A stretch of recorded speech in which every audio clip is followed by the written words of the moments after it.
Bonjour à tous et à toutes, bienvenue à cette...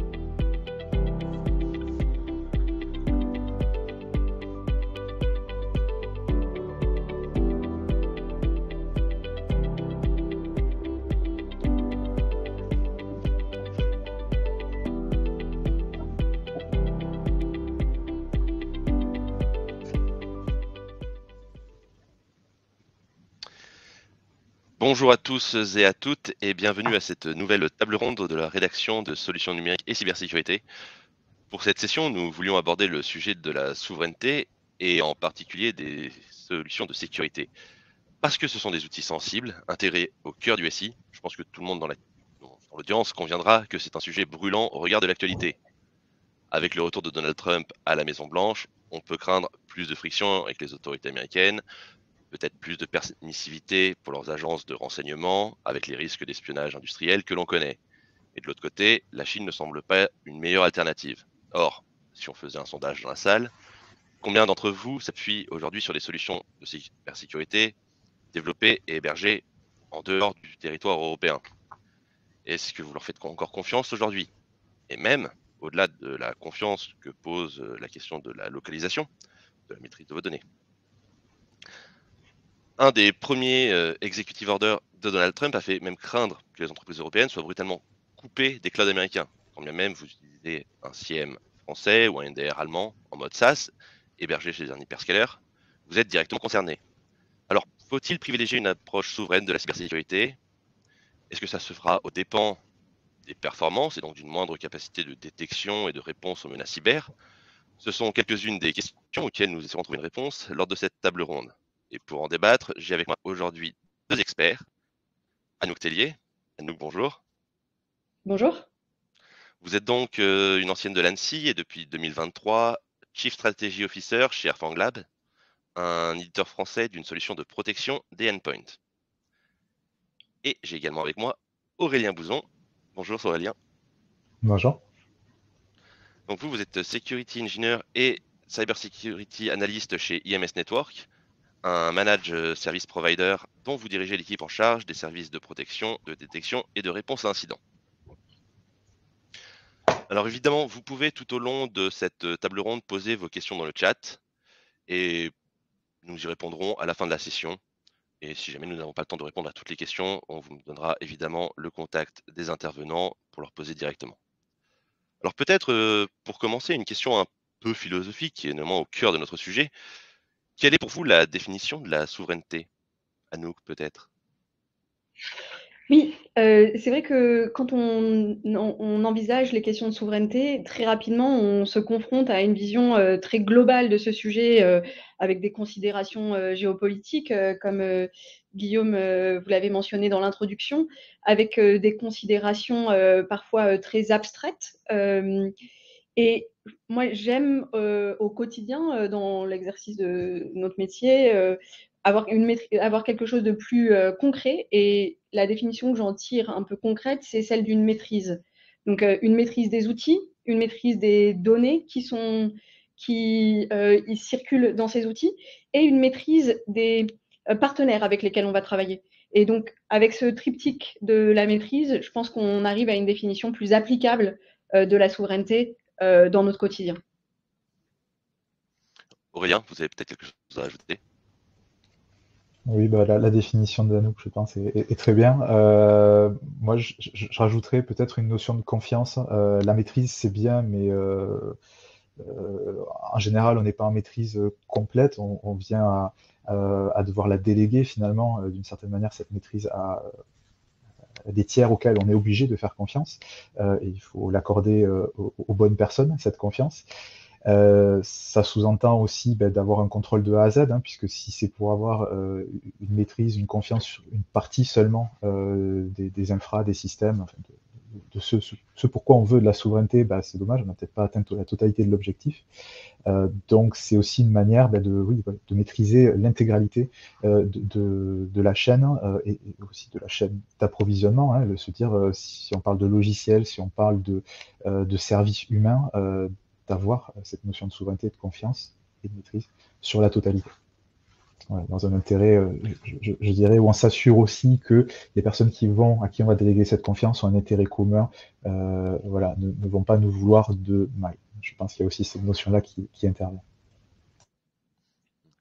Et quels sont aujourd'hui les grands défis de la cybersécurité dans un contexte de menaces croissantes et de complexité géopolitique? Si vous Euh, voulez répondre. moi, moi, il y a vraiment 3 défis, hein, et en regardant 2025 de manière très concrète. Tout d'abord, il y a un défi d'une augmentation probable de la menace cyber. On le sait tous, le cyberespace, c'est un domaine, un champ d'expression des instabilités mondiales. Donc, quand il y a un accroissement des tensions, qu'elles soient géopolitiques, financières, on en trouve rapidement une traduction dans l'espace cyber avec une augmentation des menaces. Et si on regarde juste les toutes dernières semaines, on voit que ça se concrétise par des coupures de câbles sous-marins dans la Baltique, des extorsions de fonds pour des raisons criminelles. Et donc, vraiment, voilà, pour moi, ce défi d'une augmentation de la menace qui va de pair forcément avec un accroissement des tensions au niveau mondial, ça sera cœur en 2025 et dans les années à venir. Le deuxième défi que je vois, c'est celui de l'implémentation d'une réglementation complexe à appréhender. Quand on parle de réglementation, on a tendance à regarder très fréquemment l'Europe, et c'est vrai que en 2025, il va y avoir des grandes échéances réglementaires. L'entrée en vigueur de DORA pour le secteur financier courant du mois de janvier, la transposition de la directive NIS 2 en France, mais également dans d'autres pays de l'Union européenne, le Cyber Resilience Act qui arrive tout de suite après. Donc on voit un foisonnement réglementaire au niveau européen. Mais comme vous l'avez rappelé en introduction, Guillaume, ce foisonnement réglementaire, il est vrai également dans d'autres géographies, dans d'autres espaces numériques. Les executive orders de Donald Trump en sont l'illustration. Les réglementations chinoises sur le contrôle des moyens de chiffrement, probablement sur l'IA très prochainement, en sont également d'autres. Et après, l'enjeu de souveraineté qu'on discute aujourd'hui, on voit qu'autour du numérique, c'est pas nouveau, mais il y a une accélération de cette compétition étatique, industrielle, dans le domaine numérique, sur qui maîtrise les infrastructures, qui maîtrise les modèles d'IA qu'on va utiliser. La compétition DeepSeek, OpenAI est assez intéressante de ce point de vue. Et donc voilà, cette compétition pour la maîtrise des infrastructures numériques, elle crée clairement une fracturation, une fragmentation du monde numérique, et ce sera un défi en tant que professionnel de la cybersécurité et en tant qu'organisation pour se sécuriser. Et justement, quel rôle doivent jouer les acteurs français de la cybersécurité pour renforcer la résilience et l'autonomie des entreprises et de toute organisation en règle générale en matière de cyber? Aurélien, peut-être? Oui, alors le rôle qu'ils doivent jouer, le leur, d'être présent puisque bon, la sécurité n'est pas une fin en soi, hein, le but c'est de rendre service et de protéger ce qui a de la valeur. Donc en général, voilà, que ce soit des éditeurs de logiciels ou des fournisseurs MSSP, s'il n'y avait personne à qui rendre service, on ne servirait à rien, hein, soyons honnêtes. Donc les services que l'on offre, c'est des services de détection et de réponse sur les SI clients. Un SOC, en général, on le résume à 3 choses. C'est avant tout des outils, parce que sans outils, ce qui vient après, donc des humains et des process, ne pourraient pas servir à grand-chose seuls. Vu la somme d'informations, tout ce qu'il y a à analyser, à traiter, ce serait impossible de le faire juste avec un œil humain. Donc les outils sont indispensables. Il faut avoir les bons outils pour voilà, être en capacité de traiter bien, efficacement et d'avoir les meilleures capacités de détection pour que toute l'organisation qui est derrière, hein, des humains et des process, donc des process rodés et des humains formés, des analystes compétents, que tous les planètes s'alignent pour fournir le meilleur service possible. Voilà l'objectif. Donc, voilà l'enjeu, voilà comment y répondre. Pour détailler un petit peu plus, puisqu'il s'agit aujourd'hui d'évoquer les enjeux de souveraineté, il faut voir que quand on parle de services de détection et de réponse, on parlait tout au début du fait d'être en maîtrise, d'avoir confiance dans les éléments qui vont concourir à assurer cette fonction. C'est vraiment clé, la notion de confiance. Si on vient à confier les clés de sa sécurité à n'importe qui, autant ne peut-être même pas se soucier du sujet, ça pourrait limite être contre-productif. Donc, voilà, quel rôle jouer je parle pour IMS en tout cas, l'objectif qui est poursuivi, c'est vraiment d'assurer un service avec cette notion de confiance, l'apporter en étant proche de nos clients. Donc la notion de proximité est importante, d'échanger, de faire des choix technologiques qui ne sont pas forcément uniquement les choix dictés par le marché. C'est un leader reconnu parce que c'est un Américain, ils ont des moyens de faire de la publicité, donc c'est eux qu'il faut choisir. Mais justement, d'être capable, d'être flexible en fonction des enjeux des clients, de savoir s'adapter et choisir les bons outils. Voilà, c'est aussi un élément important de savoir accompagner les clients pour répondre à leurs besoins. On ne peut pas non plus, je dirais, se vouloir expert sur 15 000 outils, 15 000 sujets différents, mais c'est l'idée d'apporter de la valeur parce que ces outils et les process et les humains qu'on met tous en fonctionnement pour rendre le service de sécurité, s'il n'y a pas une réelle expertise derrière, on a souvent ce que je déconseille quand je peux discuter avec des clients, je les dissuade de certaines formules qui pourraient donner une illusion de la sécurité, mais au final, les choix qui ont été faits les uns après les autres, alors oui, optimise peut-être les aspects financiers, optimise on s'embête pas trop, mais si c'est juste pour avoir une illusion de la sécurité à la fin, très bien, mais il vaut mieux que ce soit clair, voilà, qu'il n'y ait pas de faux espoirs d'avoir un service complet de qualité quand certains choix ont été faits et qui, voilà, peut-être ça n'était pas les meilleurs à faire à l'instant T. Voilà. Merci Aurélien. Anouk, vous partagez ce positionnement? Oui, tout à fait. Je pense que c'est un élément important, ce qu'a mentionné Aurélien, c'est le rôle des acteurs français pour renforcer la résilience et l'autonomie des organisations. Il ne peut pas se voir de manière isolée.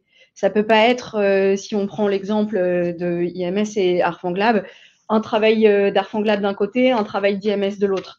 Il y a vraiment cette nécessité d'un travail partagé au sein de l'écosystème numérique, qu'il soit de fournisseurs de solutions ou de fournisseurs de services, pour proposer quelque chose qui corresponde aux besoins des organisations qui veulent renforcer leur cybersécurité ou qui doivent renforcer leur cybersécurité avec une approche de bout en bout qui va être garante de cette résilience et de l'autonomie des organisations en la matière.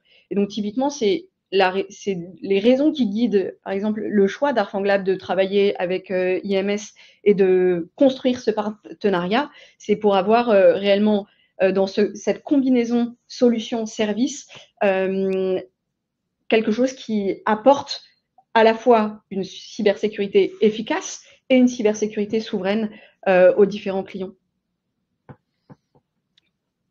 On va profiter, puisque Arfanglab est éditeur d'un EDR, peut-être se concentrer un tout petit peu plus sur justement ce type d'outils qui sont essentiels à la protection des systèmes, mais qui sont aussi implantés au cœur des infrastructures, ce qui peut soulever des questions de sécurité. Quels sont les risques que peut faire peser un EDR sur un SI et comment y répondre? Aurélien, peut-être. Alors, on a fait une très belle table ronde il y a à peu près un an de ça,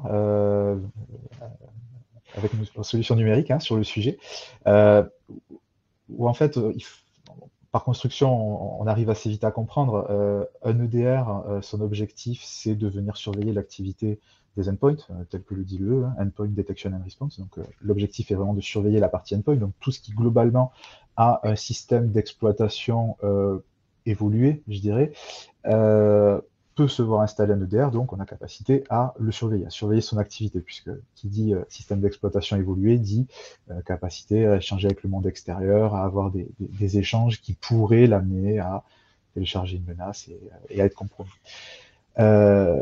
Donc, comment fonctionnent les EDR? À partir de là, on se dit qu'on les déploie partout pour surveiller partout. C'est quand même une hypothèse forte, hein. Il faut que les EDR soient présents partout.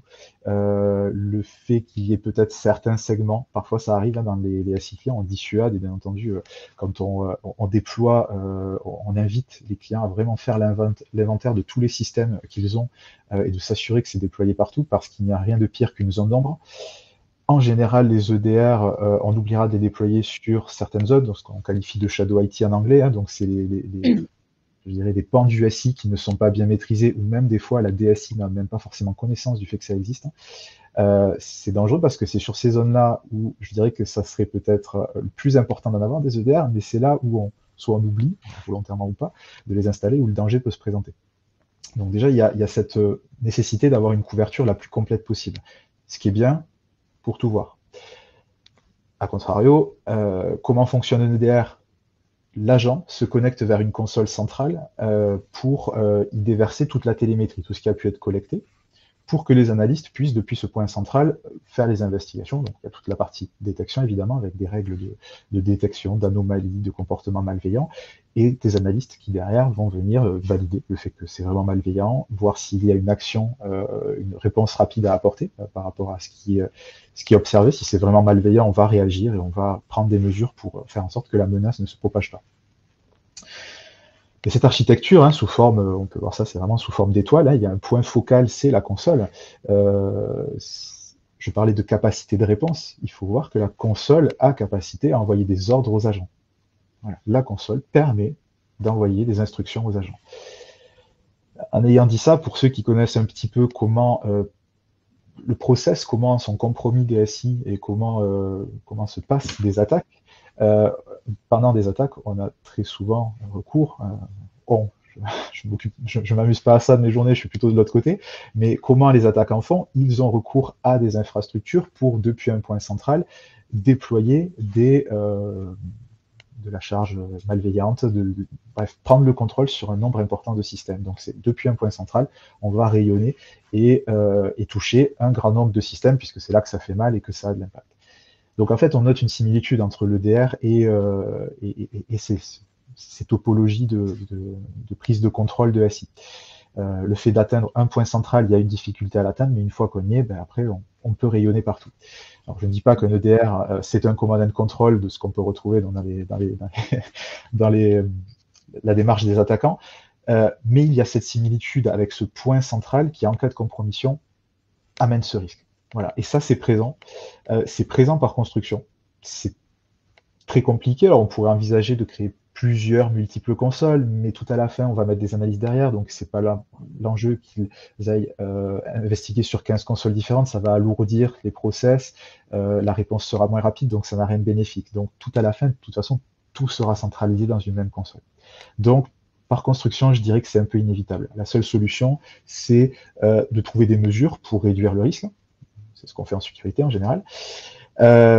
Et bon, des exemples pour parler concret, hein, en l'occurrence, Arfanglab, par exemple, ça paraît tout bête, mais quand on veut accéder à la console, surtout quand elle est en mode SaaS,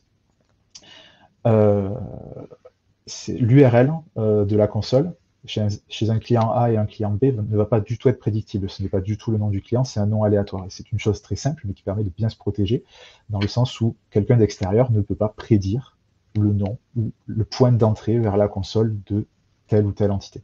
Et c'est mine de rien, c'est bête, mais c'est déjà une très bonne chose. Le fait de ne pas savoir par où je peux commencer à rentrer, c'est une bonne protection. Donc, le fait de protéger l'accès à cette console reste le plus efficace. Il y a quand même un point particulier, puisque en l'occurrence, on est avec Arfanglab aujourd'hui pour le dire, c'est que c'est très très rare. On pourrait partir de l'idée que le risque étant que cette console, qui est si centrale, je veux réduire sa surface d'attaque et mieux la protéger, je vais déjà éviter de la mettre sur le cloud, de l'exposer à tout le monde. Ça paraît bête, mais très très peu d'éditeurs offrent la capacité de l'avoir on-premise. Voilà, donc ça c'est un très gros point positif pour les environnements critiques, c'est la capacité à protéger au mieux, avoir les moyens techniques de protéger au mieux la console.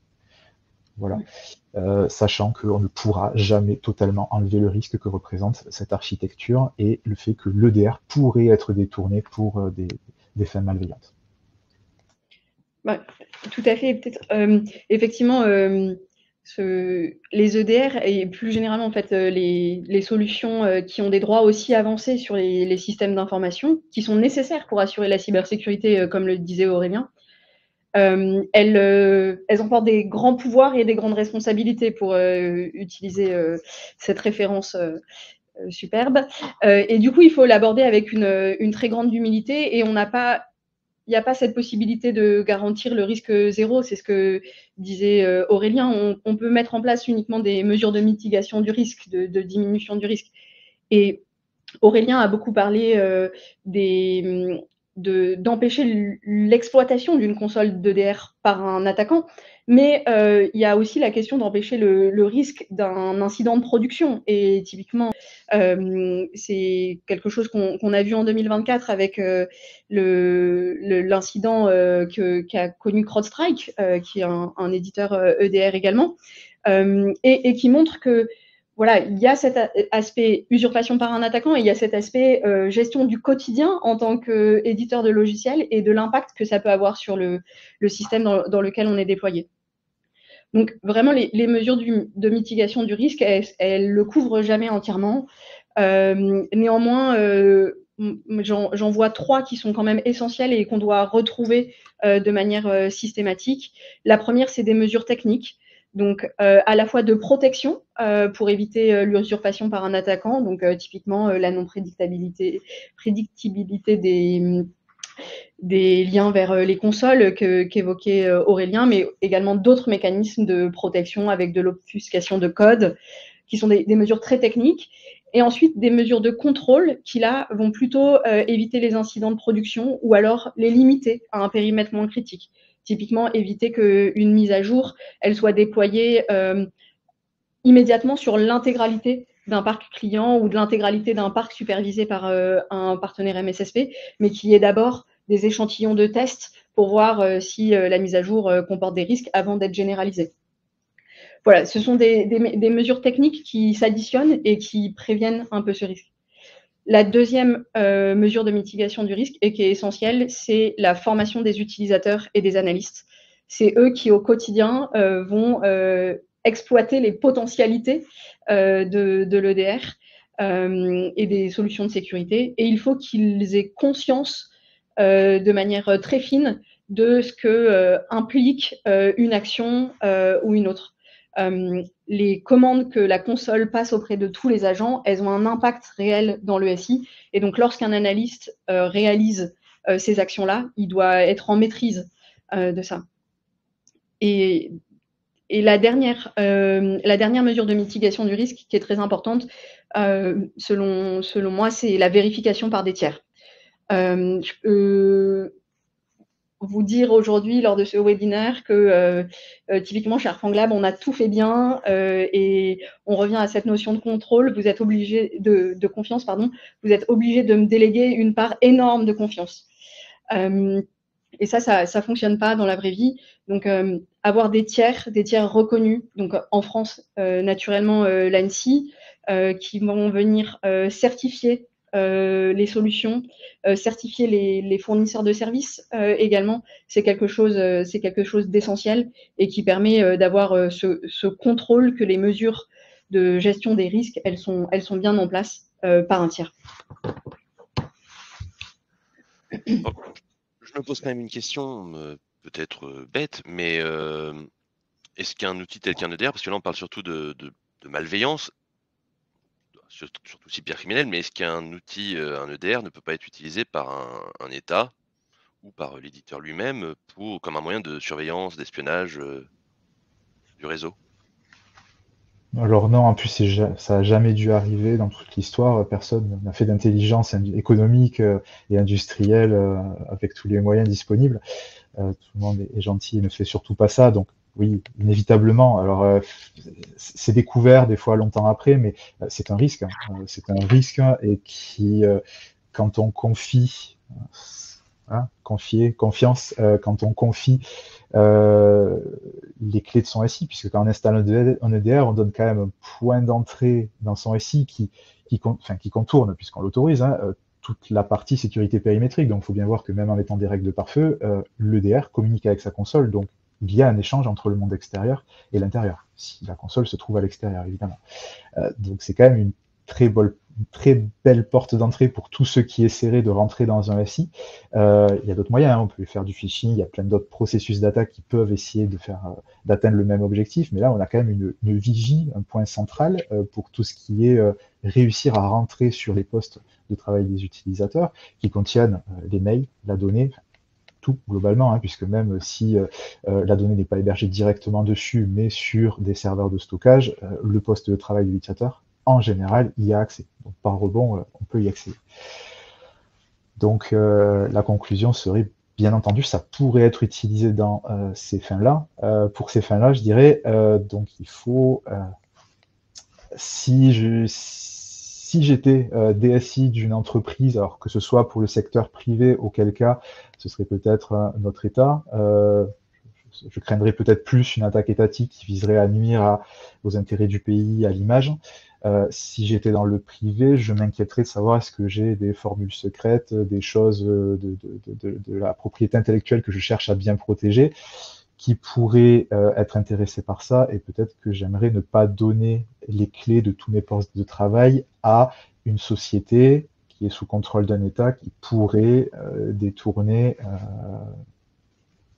un outil d'une entreprise de mon pays et leur demander, ou les contraindre, hein, plus exactement, à me donner accès à certains systèmes. C'est une éventualité, il faut l'avoir en tête, il faut en être conscient.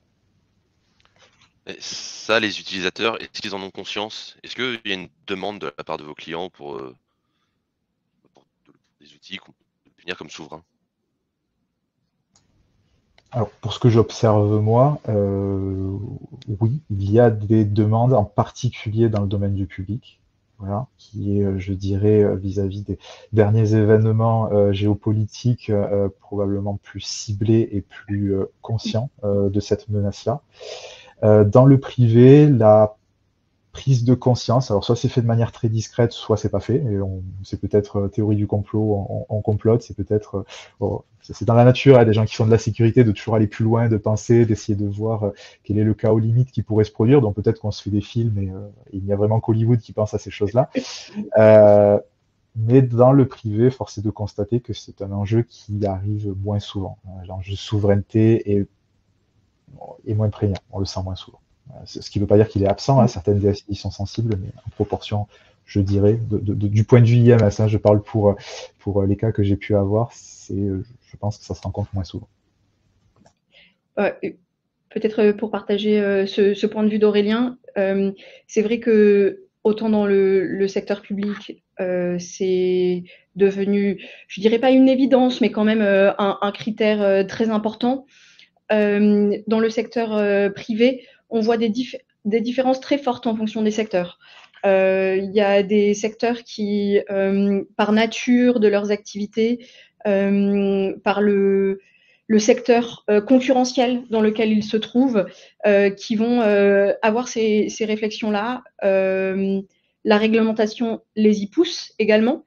Et d'autres secteurs pour qui ça va être vraiment un peu plus secondaire, je dirais pas absent, mais secondaire dans leur réflexion et dans la mise en œuvre de leur stratégie de cybersécurité. Ça, c'est l'état actuel des choses qu'on constate aujourd'hui. Il y a, comme vous l'évoquiez en introduction, Guillaume, un contexte plus général, mondial, qui est potentiellement susceptible d'accentuer cette prise de conscience, y compris dans des secteurs qui l'étaient moins jusqu'à présent. Et pour quelles raisons ces entreprises qui vont prendre conscience de ces enjeux vont faire appel à des acteurs locaux ou a fortiori européens? Ce qu'on voit peut-être tout d'abord, mais on en reparlera un peu plus tard, les entreprises, elles veulent d'abord faire appel à une solution performante.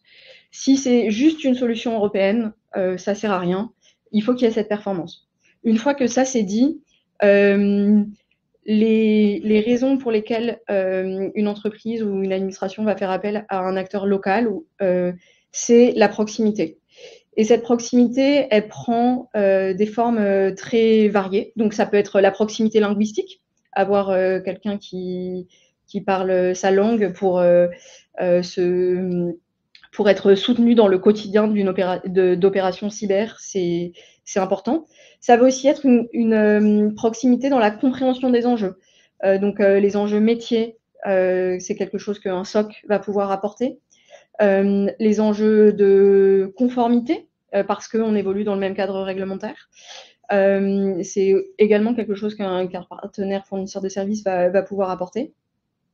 Et après, il va y avoir le poids donné à cette confiance, à cette maîtrise qu'on évoquait plus tôt, qui vont faire que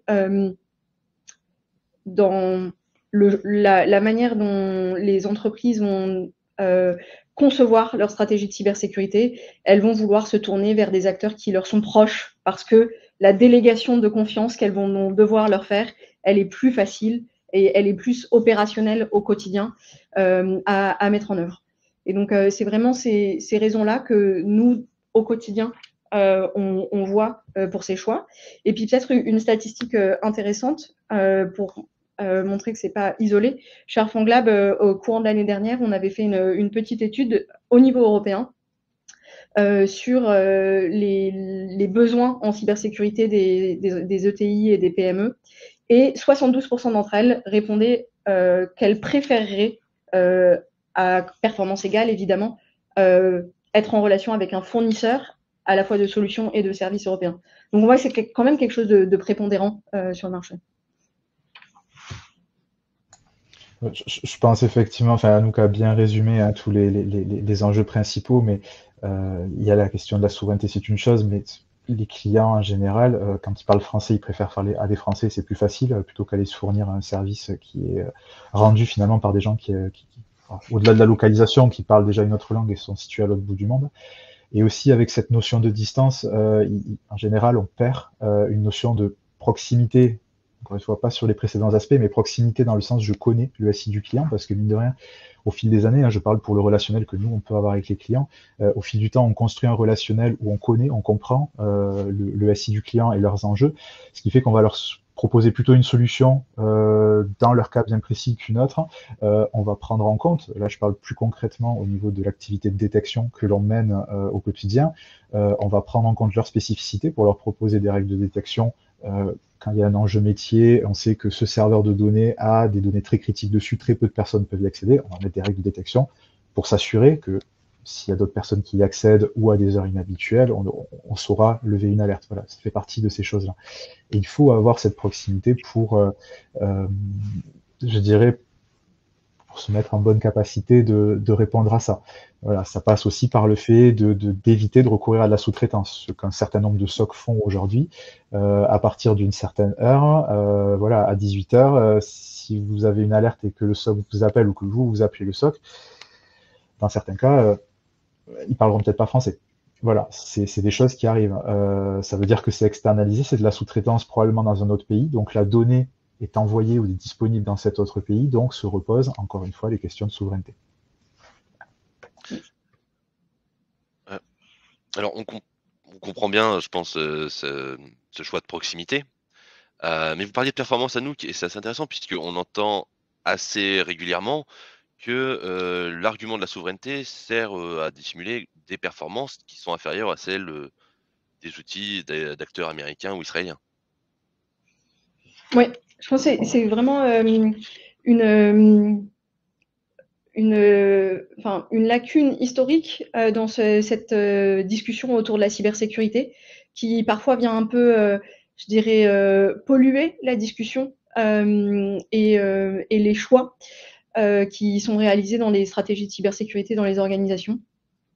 Pour moi, c'est vraiment très clair que si la performance n'est pas au niveau, si l'état de l'art, pour parler technologie, n'est pas présent, la souveraineté, elle est impossible en fait.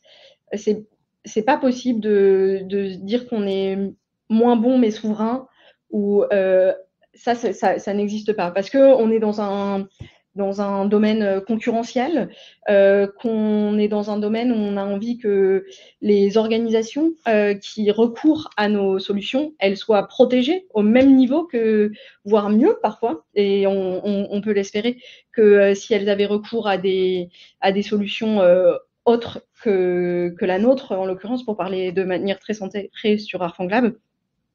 Et donc ça, vraiment, c'est quelque chose. La performance et être à l'état de l'art technologique, pour moi, c'est une condition de la souveraineté. C'est pas quelque chose qui est séparé et qui doit masquer, comme vous le disiez, Guillaume, une défaillance. Et du coup, c'est un investissement en recherche et développement, en innovation qui doit être constant et qui doit être vraiment très prégnant dans le métier d'un développeur de logiciels. Et après, c'est aller se confronter à des standards internationaux. Donc, je disais tout à l'heure, juste vous dire que ces performances, ça ne fonctionne pas.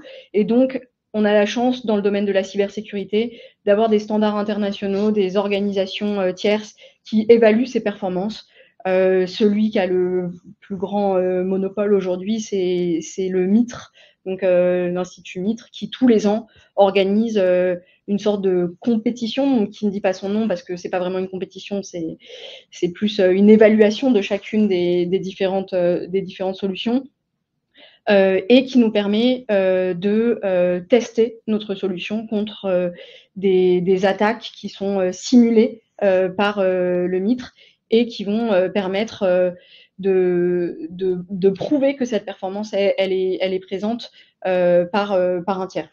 Après, c'est un exercice en bac à sable. Il a une très grande pertinence sous un format bac à sable. Évidemment, la performance de détection, elle doit s'analyser beaucoup plus à l'échelle d'un client, d'une organisation, avec un partenaire de service qui va opérer la solution au profit du client, ou alors son SOC interne s'il a une équipe de sécurité interne, dans le cadre d'un POC, pour vérifier que la détection qui est proposée, elle est au niveau. Mais en tout cas, voilà, pour revenir sur la question, c'est indispensable d'avoir cette performance. Et du coup, on le retrouve typiquement dans le titre de la table ronde, de se dire cette efficacité, elle est avant la souveraineté, en fait. Aurélien, vous voulez peut-être ajouter quelque chose? Non, c'est totalement vrai. C'est vrai que la souveraineté, c'est très bien, mais si c'est au détriment si c'est une solution inexploitable ou qui n'apporte rien, bon, c'est bien joli, hein. On a collé un beau drapeau européen ou drapeau français dessus, mais bon, voilà, ça fait pas le job. Et demain, si on se prend une attaque, ben, on pourra être fier, mais on sera pas dans une très belle situation. Donc, oui, les fonctionnalités, c'est indispensable.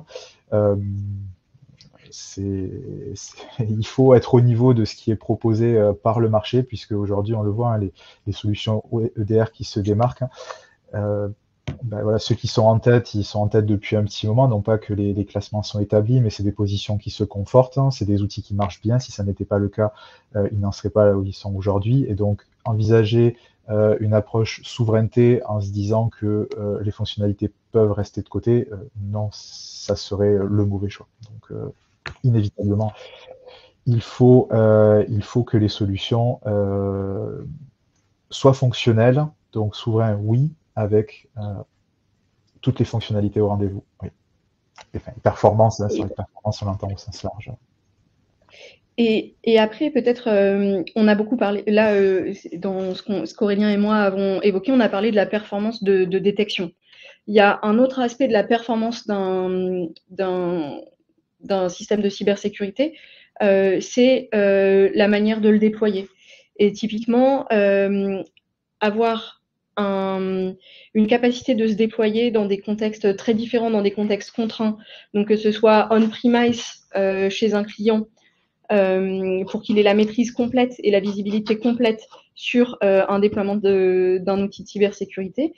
Ça, c'est une performance. C'est quelque chose que peu de fournisseurs de cybersécurité font. et qui est quelque chose qui démarque, en l'occurrence ArcangLab ici, mais qui est quelque chose d'additionnel qui doit rentrer dans la prise en compte de la décision de se dire est-ce que dans mon calcul, j'ai besoin d'avoir cette brique-là, d'avoir une maîtrise complète. Et pour terminer, c'est là où ça reboucle avec une notion de performance et de souveraineté. C'est de se dire que c'est vrai qu'avoir un déploiement on-premise qui est aussi performant qu'un déploiement SaaS, c'est aussi une manière de garantir la souveraineté sur l'outil déployé et sur les données qu'il gère, puisqu'il est hébergé on-premise chez l'organisation qui souhaite se sécuriser. Toutes les organisations n'ont pas forcément les moyens d'avoir leur infrastructure propre. Non, tout à fait. Donc c'est vraiment une... Pardon ? Et ils vont devoir faire le choix du SaaS. Oui, tout à fait. C'est vraiment quelque chose qui est totalement vrai et qui va vraiment dépendre de la stratégie de cybersécurité de l'organisation. Certains vont vouloir, parce qu'ils en ont les équipes, parce qu'ils ont les ressources, avoir quelque chose on-premise. Certains vont vouloir avoir quelque chose en SaaS, mais sans se dire que c'est moins sécurisé. Et donc, c'est pour ça qu'on peut aussi travailler avec des SaaS qui emportent des garanties de cybersécurité plus importantes. Et notamment en France, on a la chance d'avoir cette certification SecNumCloud, cette qualification SecNumCloud, qui valide également la cybersécurité de la couche SaaS dans laquelle il est possible de déployer des outils de cybersécurité également. Quand on parlait de souveraineté de A à Z, finalement, l'hébergement, il faut se poser aussi la question, parce que c'est très bien d'avoir les briques du dessus, la partie logicielle qui est sous contrôle, et la partie éventuellement humaine, exploitation, qui est également souveraine de confiance, de proximité. Si on regarde pas les couches de tout en dessous, et que n'importe qui, bref, en tout cas... des personnes qu'on ne souhaiterait pas peuvent accéder directement au stockage, on n'a pas finalement gagné. Donc la question de l'hébergement est importante. Les solutions SaaS sur des providers cloud, la grosse dominante aujourd'hui c'est américain, Ilias, d'Angela, donc on a des hébergeurs en France, c'est une possibilité. Les MSSP peuvent jouer aussi ce rôle, des fois peuvent héberger les consoles EDR, si les entreprises ne peuvent pas se doter de cet hébergement directement. Ouais. Alors, je vois qu'on a plus beaucoup de temps. Je vais essayer d'accélérer peut-être un petit peu. Quels sont concrètement les moyens dont vont disposer les entreprises, justement, là on parlait d'hébergement, quels sont les moyens dont elles disposent pour s'assurer qu'elles gardent bien la main sur leur sécurité, notamment en matière de gestion des données et de contrôle des outils? Bon, je dirais que voilà, il faut maîtriser la chaîne au complet et d'être bien sûr, c'est vraiment de A à Z. Si on laisse une brèche et que dans ça, dans toute l'organisation au complet, il y a un endroit où la souveraineté n'est pas assurée, finalement, la pyramide s'écroule, on n'a rien gagné. La souveraineté au global n'est pas garantie.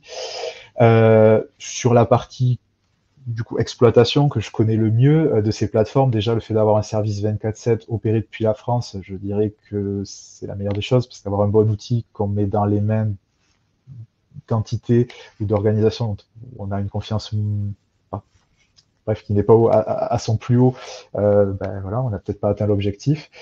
Les capacités de personnalisation, d'amélioration continue, un outil de sécurité qui n'est pas personnalisé ou qui n'évolue pas dans le temps ne produira pas les meilleures capacités de détection. Pour ça, il faut avoir un suivi des échanges fréquents avec les clients, comprendre leurs enjeux et en discuter régulièrement, puisque les DSI aussi, les DSI évoluent. Donc il faut suivre ces évolutions, sinon on est en retard et il y a un nouvel outil qui a été intégré, dommage, on ne surveillait pas, on a loupé, il y a quelque chose qui s'est passé dessus. Et, voilà. Donc il faut un échange fréquent, c'est indispensable pour avoir un service de qualité. Je dirais que la transparence aussi c'est important, parce que c'est très bien de confier les clés à quelqu'un d'autre et lui faire confiance, mais le fait d'être en capacité de quand même pouvoir vérifier, certains diront que la confiance n'exclut pas le contrôle. Chez IMS, en tout cas, nous donnons cette capacité-là par le fait qu'on à minima, on donne les accès en lecture sur les consoles. Alors déjà, ça réduit la surface d'attaque, puisque si un compte client se fait compromettre, bon, à part regarder les données, on ne pourra pas casser le SI, en n'ayant pas la capacité de réponse sur les agents. Mais voilà, le fait aussi d'avoir cette transparence au niveau de ce qui est fait, les analyses qui sont en cours, les alertes qu'il y a eu, la capacité que le client a de lui-même aller regarder les données, c'est aussi une part, je pense, à cette garantie. Oui. Pour moi, vraiment, cette question de la transparence elle est indispensable parce que c'est ce qui va permettre au quotidien à une organisation de vérifier que ce qu'on lui a dit correspond à la réalité de ce qui se passe sur son SI. Et du coup, dans un milieu où, en matière de cybersécurité, il y a souvent un peu cette approche boîte noire de se dire ah, ça a détecté, mais on ne sait pas trop pourquoi, etc. Avoir la capacité de rendre ça visible, d'expliquer très précisément pourquoi une détection a eu lieu, pourquoi on pense que c'est une alerte de niveau critique, avec l'analyse que le partenaire de service va réaliser, et de rendre ça visible au quotidien à des organisations clientes. C'est indispensable parce que c'est ce qui va lui permettre vraiment au quotidien, de manière très concrète, de toucher du doigt que la solution et que le service qu'elle a retenu sont effectivement une solution et un service qui lui permettent de garder la main sur sa sécurité et sur ses données. Et donc, voilà, faire ce pas, de montrer la réalité, de montrer ce qu'il y a sous le capot, c'est indispensable pour avoir une souveraineté qui n'est pas juste un concept abstrait, mais qui est bien une réalité technologique et une réalité opérationnelle au quotidien. Je dirais que c'est d'autant plus important pour les SOC qu'on a un certain nombre d'outils qui opèrent en boîte noire et que le fait d'avoir de l'explicabilité sur qu'est-ce qui a été détecté et pourquoi, c'est de plus en plus important. Alors, ça facilite l'analyse d'une part et des fois ça la permet juste parce qu'on a de très belles alertes qui peuvent nous lever des choses sur le papier très intéressantes, mais si on n'a pas capacité de creuser, de savoir réellement pourquoi ça a sonné, on ne peut pas aller vérifier cette hypothèse et on est souvent assez démunis par rapport à ces alertes. Donc l'explicabilité, alors ça permet déjà de conforter la confiance et ça permet aussi de faciliter le travail des analystes. Donc c'est un élément important. Merci à tous les deux. Je vois qu'on n'a absolument plus le temps, donc peut-être un très rapide mot de la fin avant que nous prenions quelques questions. Un très rapide mot de la fin pour moi, peut-être de se dire que pour avoir cette cybersécurité efficace et souveraine, il est absolument indispensable de pas faire 100% confiance, y compris à ce que moi je vous ai dit aujourd'hui, mais d'aller le vérifier avec des sources tierces reconnues comme l'ANSSI, le MITRE pour celles que j'ai citées, mais aussi de le vérifier au quotidien dans la mise en œuvre des solutions de cybersécurité, en regardant réellement ce qui se passe sur votre SI. Ça, c'est un travail un peu de l'ombre, mais qui est nécessaire pour s'assurer que vraiment cette cette cybersécurité efficace et souveraine, ce soit votre réalité en 2025. Ouais, je dirais que voilà, pour reboucler, il ne faut pas perdre le pourquoi le souverain, ça n'a pas de finalité en soi si on n'analyse pas le pourquoi. Le pourquoi, c'est le monde qui évolue et on voit que ces dernières années, le monde se polarise. Ces questions de souveraineté ne sont pas juste là par hasard, il y a un vrai enjeu derrière, je pense qu'il est de plus en plus visible, il se sent. Il faut choisir peut-être un camp. La question est peut-être de se dire qu'on choisit le sien, c'est peut-être plus simple. Donc le fait de faire confiance à ce qui nous protège et ce qui est le plus proche de nous est peut-être le plus sain. Il ne faut pas oublier que la souveraineté, encore une fois, il ne faut pas laisser des petits bouts en chemin, c'est vraiment de A à Z, ça doit se considérer de, oui, l'éditeur, au prestataire de service, mais aussi à l'hébergement, c'est vraiment le tout. S'il manque un des composants, ben, finalement, on n'a pas aligné toutes les planètes, il nous manque la garantie au global. Et pour finir, voilà, toutes ces questions de performance, ce n'est pas juste souveraineté pour souveraineté, il faut quand même être sûr d'avoir un produit qui rend les services et qui est performant. Si ça se fait en plus à un coût, je dirais, équivalent, voire plus faible, si on y arrive, bon, en résumé, je dirais ça serait dommage de s'en priver. Voilà, si on a une belle solution qui fonctionne bien, bon, au-delà de lui donner sa chance, faut peut-être sauter le pas. Bah, merci en tout cas à tous les deux. Ça tombe bien que vous parliez de coûts, puisqu'on a une question qui se rapproche. Les solutions souveraines sont-elles adaptées aux PME et ETI ou sont-elles principalement destinées aux grands comptes et aux administrations?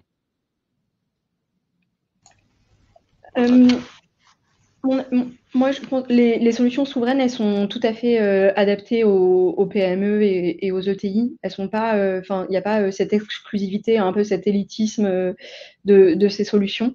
Ce qui est vrai, c'est que dans leur mise en œuvre du quotidien, il est nécessaire, lorsqu'on n'a pas une équipe de cybersécurité interne complète, de se faire accompagner d'un fournisseur de services dont ça va être le métier et la valeur et la proposition de valeur que d'accompagner le déploiement d'une solution souveraine pour une PME ou une ETI. Aurélien, vous voulez rajouter quelque chose peut-être? Non, je pense que c'est effectivement ça. Choisir l'outil, c'est une chose, mais au-delà de ça, il faut avoir des gens pour l'exploiter. Donc en général, on parle de PME ou de TI qui n'ont pas forcément une DSI qui aura capacité à accueillir à plein temps une équipe ou du moins une personne pour faire l'analyse. Alors c'est ce qu'il faut bien prendre en compte, hein, c'est que la menace, elle ne dorme pas la nuit. Donc c'est bien d'avoir à la limite d'embaucher une personne pour faire l'analyse sur une console la journée, mais si l'incident se produit la nuit, voilà. Donc le fait de recourir à un prestataire permet d'avoir ces garanties, que ce soit jour et nuit ou tous les jours de l'année. Ça permet aussi de ne pas se soucier des enjeux de formation, alors qui nous intéressent à nous SOC au quotidien. Recruter des personnes, les former, les sensibiliser, les faire évoluer. La menace évolue, il faut continuer à les sensibiliser. Tout ça, c'est un travail. Et le fait, je dirais, alors pour une organisation de s'en débarrasser et de le déléguer à un prestataire, ça peut être plus confortable, c'est clair. Et donc l'enjeu souveraineté, non, pareil, je rejoins le point de vue d'Anouk. Il n'y a pas d'exclusion et je dirais de chasse gardée pour les grandes entreprises à disposer de ces outils. Aujourd'hui, ça s'est beaucoup démocratisé, donc même les ETI et PME peuvent voilà, souscrire. On a quelques questions peut-être un peu plus techniques. On nous demande comment gérez-vous les mises à jour des EDR en on-prem? Du coup, il y a deux éléments différents à prendre en compte. Il y a la mise à jour, je dirais, fonctionnelle, donc pour pouvoir bénéficier des nouvelles fonctionnalités de l'EDR de manière récurrente. Et là, du coup, ça va être un téléchargement qui est réalisé par le client du package qui contient les mises à jour et ensuite un déploiement que le client va faire après avoir vérifié parfois l'innocuité du package qu'il a téléchargé. D'ailleurs, c'est généralement ce qu'on conseille. Il n'y a pas de lien nécessaire entre l'éditeur et le client pour pouvoir mettre ça à jour. Ce qui va se passer, c'est des fois, c'est qu'on va avoir des équipes qui vont accompagner cette mise à jour pour qu'elle se déroule nominalement, mais il n'y a pas de lien technique nécessaire. Ça, c'est pour les mises à jour fonctionnelles. Après, dans un EDR, ce qui est très important, c'est la mise à jour au quotidien des règles de détection, parce que la menace cyber évolue tellement rapidement qu'on ne peut pas attendre une mise à jour fonctionnelle 3 mois, 6 mois. Il faut que ces nouvelles règles de détection, elles soient implémentées le plus rapidement possible.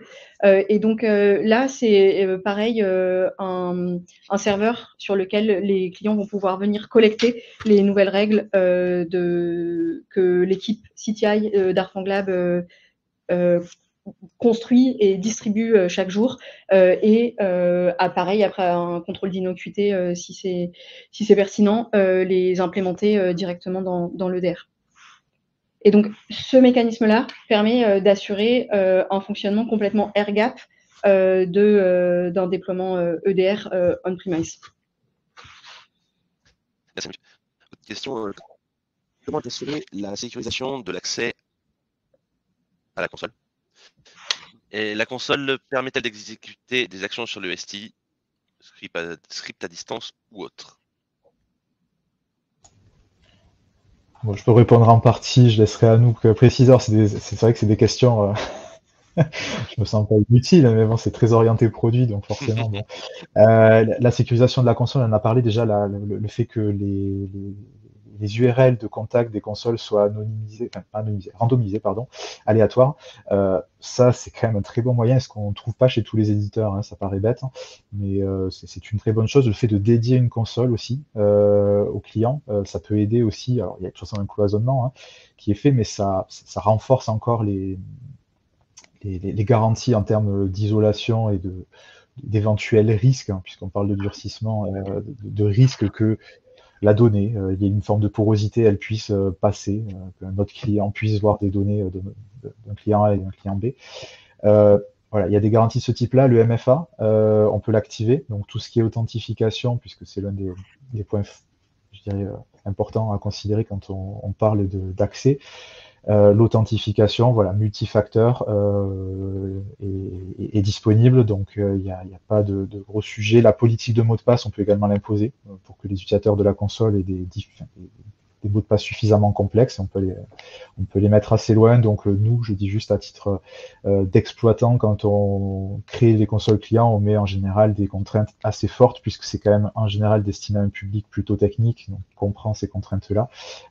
Et quand on fait référence à ce qu'on a vu avant et les risques qu'il peut y avoir à détourner la console, voilà, c'est nécessaire d'avoir ce genre de choses en place. Oui, effectivement, d'un point de vue solution, cette partie gestion des droits, de qui accède à quelle fonctionnalité de l'EDR, elle est très importante. Les exemples qu'Aurélien a évoqués dans la mise en œuvre concrète pour un SOC, avec des droits différenciés pour les opérateurs les plus formés, les plus avancés techniquement, et après des droits plus restreints pour les clients uniquement en lecture, par exemple. C'est quelque chose d'essentiel pour s'assurer que la console est sécurisée. Et après, il y a d'autres mécanismes de protection technique qu'on peut mettre en place au plan, je dirais, produit pur, qui sont avoir des mécanismes d'authentification importants, avoir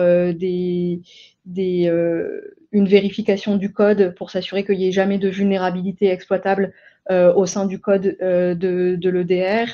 C'est quelque chose typiquement qui est très vérifié par l'ANSSI dans le cadre de la certification et de la qualification. Donc voilà, toutes ces mesures de sécurisation de la console, elles sont importantes. Et après, il y a sur la deuxième partie de votre question, sur est-ce que la console peut effectuer des actions à distance, oui, tout à fait. C'est son rôle principal. C'est justement d'avoir la capacité de détecter de manière, de remonter les détections que réalisent les agents de manière centralisée, et ensuite de permettre à un analyste, à un utilisateur, de déclencher des actions d'investigation plus approfondies. Donc, par exemple, récupérer un fichier, récupérer une capture RAM autour de l'incident pour pouvoir le contextualiser et mener un travail d'analyse et de forensique plus approfondi, et soit lever le doute, soit poursuivre son investigation parce qu'il y a effectivement une attaque. Et donc, effectivement, ces fonctionnalités-là, elles sont utilisées à des fins de sécurité totalement indispensables. Et par contre, elles peuvent également être détournées, comme on l'a évoqué plus tôt. Et donc, c'est pour ça qu'il est absolument nécessaire de mettre en œuvre des mécanismes de protection et de contrôle de ces fonctionnalités. Peut-être sur le point de vue psychologique, on a une question. Comment ne pas stresser devant la possibilité que les EDR deviennent la porte d'entrée des leaks ou prise de contrôle? Alors, stresser, non, c'est pas bon pour le cœur, c'est pas bon pour l'attention, il faut pas stresser. Non, la préoccupation, elle est légitime. Après, de toute façon, il faut être clair. Dès qu'il y a une forme d'exposition, il y a une surface d'attaque, il y a un risque qui va avec. Le but est de le contenir avec des mesures et de le limiter au strict minimum. Donc là, il y a des solutions, et AirFangLab est l'un des rares, hein, d'ailleurs, à offrir ce type de solution, où on peut héberger on-prem. Donc là, c'est un moyen de réduire, hein, serait-ce que le seul fait que la console ne soit pas exposée, bah, forcément, on limite, voire on annule ce risque. Hein. Après, c'est la sécurité périmétrique qui joue le jeu et sur laquelle il faudra faire reposer cette question-là, mais il y a des moyens, ce qui n'existait pas, à ma connaissance, avant qu'Arfanglab le mette à disposition. Hein. Je ne connais aucun autre éditeur d'EDR qui permet des installations on-prem. C'est en général le SaaS est inévitable. Donc voilà, il existe des moyens techniques qui peuvent être contraignants par contre, hein, il faut être clair avec ça. Est-ce que c'est la solution? Donc ça, ça se voit en fonction des contextes clients. Et en ce qui concerne le stress, bon voilà, on est dans des métiers où de toute façon, il y a un moment, le risque, on met des mesures techniques, on le repousse, il y a un moment, il est inhérent, ou alors on débranche son SI, hein, mais il faut l'accepter au bout d'un moment. Donc voilà, on fait ce qu'on peut, et au bout d'un moment, il faut relativiser, stoïcisme. Merci beaucoup en tout cas, tous les deux. Il est midi, il nous reste encore quelques questions, mais nous n'avons pas le temps d'y répondre. Donc n'hésitez pas, on va vous afficher les contacts de nos intervenants auxquels vous pourrez vous poser vos questions. Merci en tout cas à tous les deux pour ces échanges particulièrement intéressants. Et merci à tous et à toutes de nous avoir suivis jusqu'au bout de cette table ronde. Et je vous souhaite à tous et à toutes une très bonne journée. Merci, au revoir. Merci beaucoup, bonne journée.